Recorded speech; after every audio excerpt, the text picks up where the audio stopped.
बिस्मिल्लाहिर्रहमानिर्रहीम। अस्सलामुअलैकुम नाज़रीन कराम, नई वीडियो में आपको खुश आमदीद कहते हैं। यह अब तक की सबसे बड़ी ब्रेकिंग न्यूज़ है।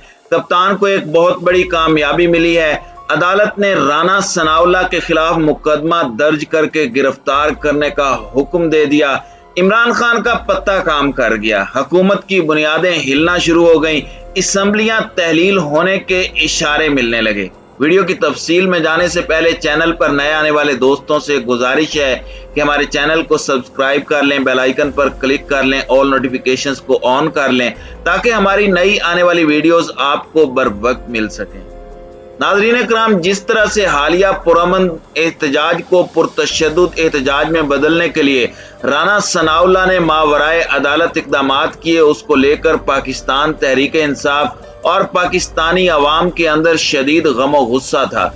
जिस तरह से औरतों, बच्चों, बूढ़ों पर शेलिंग की गई, यहाँ तक कि दहशत गर्दों जो शेलिंग दहशत गर्दों के खिलाफ की जाती है वो भी की गई ताकि किसी तरह से इस तहरीक को खूनी बनाया जाए। जिस तरह से इमरान खान ने अपने बयान में कहा कि हमारे लोगों के पास पिस्टल्स मौजूद थे और उसको लेकर भी हुकूमत की जानिब से कहा गया कि हमने एक नई कमेटी बना दी है, हम इमरान खान के खिलाफ जा रहे हैं। तो फिर इमरान खान ने डिफाइन किया कि कब ये कहा कि हमारे लोगों के पास हथियार थे। वहां पर जो लीडरान थे उनके सिक्योरिटी गार्ड्स के पास हथियार मौजूद थे और अगर उन पर गोली चलाई जाती तो जवाबी कार्रवाई होती। फौज उसे रोकने की कोशिश करती तो किसी भी तरीके से हथियारों का इस्तेमाल पाकिस्तान को अनारकी की जानिब धकेल सकता था। इसलिए इमरान खान ने बड़ी अक्लमंदाना गेम खेली और फौरी तौर पर जलसा खत्म करके 6 दिन का वक्त देकर वापस आ गए। जिस तरह से राना सनाउल्लाह को नवाज शरीफ का बगल बच्चा बनाकर पेश किया जा रहा है, इससे शायद राना सनाउल्लाह को मजीद कलफ लग गई है, जिसकी वजह से उसकी जानिब से मजीद इश्तियाल अंगेज बयानात दिए जा रहे हैं। लेकिन बकरे की माँ आखिर कब तक खैर मनाएगी। आज एक बड़ा फैसला सामने आ गया है। एडिशनल सेशन जज ने लॉन्ग मार्च के दौरान वकला पर तशद्दुद के मामले में वजीर दाखिला राना सनाउल्लाह, CCPO लाहौर और DG ऑपरेशन के खिलाफ FIR दर्ज करने और उन्हें गिरफ्तार करने का हुक्म दे दिया है। नाज़रीन कराम, याद रहे कि अदालत ने दरखास्त गुजार हैदर मजीद की दरखास्त पर मुकदमा दर्ज करने का हुक्म दिया। 100 से जायद वकला अदालत में पेश हुए और सेशन 166, 352 और 427 के तहत मुकदमा दर्ज करने का हुक्म दिया गया। अदालत ने हुक्म दिया कि मुतल्लिका SHO मुकदमा दर्ज करके कानून के मुताबिक कार्रवाई करे। पाकिस्तान तहरीक इंसाफ के लॉन्ग मार्च के दौरान भाटी गेट पर पुलिस का वकला पर तशद्दुद के खिलाफ वकला ने इंदराज मुकदमे की एक दरखास्त सेशन कोर्ट में दायर की थी। एडिशनल डिस्ट्रिक्ट एंड सेशन जज लाहौर ने हैदर मजीद एडवोकेट की जानिब से दायर की गई दरखास्त पर थाना भाटी गेट पुलिस से रिपोर्ट तलब की थी। रिपोर्ट के मुताबिक दरखास्त गुजार ने वफाकी वजीर दाखिला राना सनाउल्लाह समेत आला अफसरान और 400 पुलिस एहलकारों को फरीक बनाया था। इससे कबल बताया गया था कि लाहौर हाई कोर्ट ने आज़ादी मार्च में वकला पर तशद्दुद करने के हवाले से रिपोर्ट मांगी थी। नाजरीन, यहाँ से आप अंदाजा लगा सकते हैं कि आने वाले दिनों में इनके साथ क्या होने वाला है। इमरान खान की जानिब से वाज़े तौर पर कहा गया था कि मैंने एक एक का चेहरा याद रखा हुआ है। जो मावराए अदालत इक़दामात उठा रहे हैं वो अपने अंजाम को याद रखें। हम इंशाअल्लाह बहुत जल्द असम्बलियों में वापस आने वाले हैं और बहुत जल्द इन सब को चुन चुन कर निशाना इबरत बनाएंगे। नाजरीन, इसमें कोई शक नहीं कि जिस तरह से पंजाब पुलिस की जानिब से इस इम्पोर्टेड हुकूमत के इशारों पर चादर और चार दीवारी को पामाल किया गया, हालात को संगीन करने के लिए हर वो इंतहाई कदम उठाया गया कि किसी तरीके से मुल्क के अंदर एक खाना जंगी शुरू हो जाए। लेकिन अल्हम्दुलिल्लाह पाकिस्तान एक बहुत बड़े बहरान से बच गया। अब दूसरी जानिब इमरान खान ने कहा कि सुप्रीम कोर्ट ऑफ पाकिस्तान के फैसले के बाद लॉन्ग मार्च का ऐलान करूंगा। इमरान खान ने कहा कि राना सनाउल्लाह जनरल डायर की तरह जिस तरह से जलियांवाला बाग में लोगों पर गोलियां बरसाई गईं, लोगों पर गोलियां बरसाने का मकसद खौफ फैलाना था और यही खौफ राना सनाउल्लाह जैसे क्रिमिनल शख्स के जरिए फैलाया जा रहा है।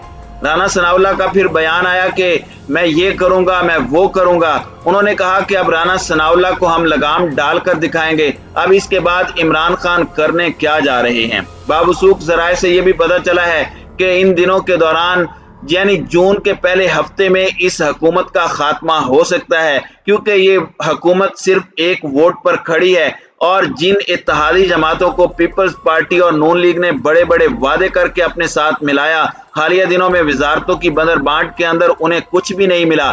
इस वजह से उन्होंने पीडीएम को छोड़ने का फैसला कर लिया।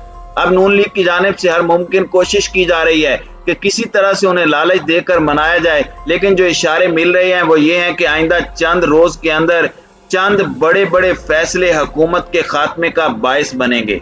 दूसरी जानिब मौजूदा इंपोर्टेड हुकूमत की जानिब से कोशिश की जा रही है कि ज्यादा से ज्यादा अपने ऊपर केसेस को खत्म किया जाए और इस हवाले से आज खुद नैब कवानीन में ऐसी तरामीम की गई हैं जिससे उनके दामन पर करप्शन के केसेस की कोई छींट बाकी न रहे। हालिया तरामीम में विफाकी या सूबाई टैक्स मामलात को भी नैब के दायरे इख्तियार से निकाल दिया गया है, जबकि किसी भी तरक्याती मंसूबे या स्कीम में बेकायदगी भी नैब के दायरे इख्तियार में नहीं आएगी। अगर कोई मोटरवेज और बड़ी शाहराहों का रुख अपने इलाकों या अपनी जमीनों की तरफ मोड़ देता है तो इस जवाज की बिना पर अगर उससे कोई माली फायदे के सबूत नहीं मिले तो उसके खिलाफ कार्रवाई नहीं की जा सकती। हालिया तरामीम के मुताबिक नैब गिरफ्तार अफराद को 24 घंटे में नैब कोर्ट में पेश करने की पाबंद होगी। केस दायर होने के साथ ही गिरफ्तारी नहीं होगी, जबकि नैब 6 माह के अंदर इंक्वायरी का आगाज करने का पाबंद होगा और किसी भी गिरफ्तारी से पहले तमाम सबूतों की दस्तयाबी यकीनी बनाएगी, जबकि रिमांड की मुद्दत 90 दिन से कम करके 14 दिन कर दी गई है। अगर नैब केस साबित करने में नाकाम रहता है या रेफरेंस झूठा साबित होता है तो मुतलका नैब अफसरान को 5 साल तक की सजा हो सकती है। नाज़रीन इकराम, अंधेर नगरी चौपट राज शायद इसे ही कहते हैं। इससे बड़ी बादशाहत और क्या हो सकती है। ऐसे कवानीन करप्शन ज़दा मुल्कों में ही बन सकते हैं, किसी भी मुहज़्ज़ब मुआशरे में इसकी कोई मिसाल नहीं मिलती। इसके अलावा ये तरमीम भी मंजूर की गई है कि चेयरमैन नैब किसी भी मुलजिम को सुल्तानी गवाह बनने के वादे पर मुआफी देने का इख्तियार नहीं रखेंगे। मुलजिम केस से मुतालिक शवाहिद और मुकम्मल हकायक फराहम करेगा, जबकि चेयरमैन को इंक्वायरी और इन्वेस्टिगेशन या फिर दौरान ट्रायल मुआफी देने का मुकम्मल इख्तियार होगा। नाजरीन, आज की नस्ल ये पूछने का हक रखती है कि अगर ये मुल्क चंद सियासी घरानों का है तो फिर इसे 22 करोड़ अवाम का मुल्क क्यों कहा जाता है। इन चंद घरानों को क्या मुकम्मल छुट्टी है कि मुल्क कौम की जिस तरह चाहें लूटें। क्या दुनिया में कोई ऐसी मिसाल मिल सकती है कि वो लोग जो खुद मुल्जिमान हों, वो केस भुगत रहे हों और वो उन्हीं कवानीन में तरमीम कर दें। क्या यह मुमकिन है कि जेलों में कैद मुजरिम ही जेल का ज़ाबिता और कवानीन तश्कील दें। क्या ऐसे गिरोह से इंसाफ की तवक्को की जा सकती है। अगर तमाम कानून साजी एक मखसूस टोले को ही फायदा पहुंचाने के लिए करनी है तो फिर पाकिस्तान के इस वोट की क्या अहमियत और औकात है। शायद इमरान खान को निकालते वक्त इन सब ने तहैया कर लिया था कि जो चाहो करो, जितना लूटना है लूट लो, गुज़श्ता 30-40 बरसों की कोई कसर रह गई है तो वो पूरी कर लो। अब की बार कोई पूछने वाला, कोई टोकने वाला नहीं होगा। जिस तरह का चाहते हो कानून बना लो, वो कानून जिससे पकड़ हो सकती है, जिससे लूटी दौलत के अंबार वापस लाए जा सकते हैं, उन तमाम को फौरी तौर पर खत्म कर दो। नाज़रीन इकराम, ये तमाम लोग चंद हफ्ते कब्ल तक फर्द जुर्म आयद किए जाने के हवाले से अदालतों के चक्कर लगा रहे थे, अब खुद अपनी किस्मत के फैसले लिख रहे हैं। गफलत के मारे हम इंसान ये भूल जाते हैं कि अपनी बिसात के मुताबिक एक तदबीर हम करते हैं, हमारी तकदीर के फैसले ये तदबीर नहीं टाल सकती। अल्लाह ताला के कवानीन अटल हैं। इंसान जो कुछ करे जल्द या बदेर उसका सिला उसे जरूर मिलेगा। शरीयत में इसीलिए सबसे ज्यादा लूट मार, करप्शन, नाजायज मुनाफाखोरी, रिश्वत और ऐसी दूसरी कमाइयों से मना किया गया है और इसे जहन्नुम की आग करार दिया गया है जो हम अपने पेट में भर रहे होते हैं। इसलिए इनका भी अंजाम जल्द आने वाला है।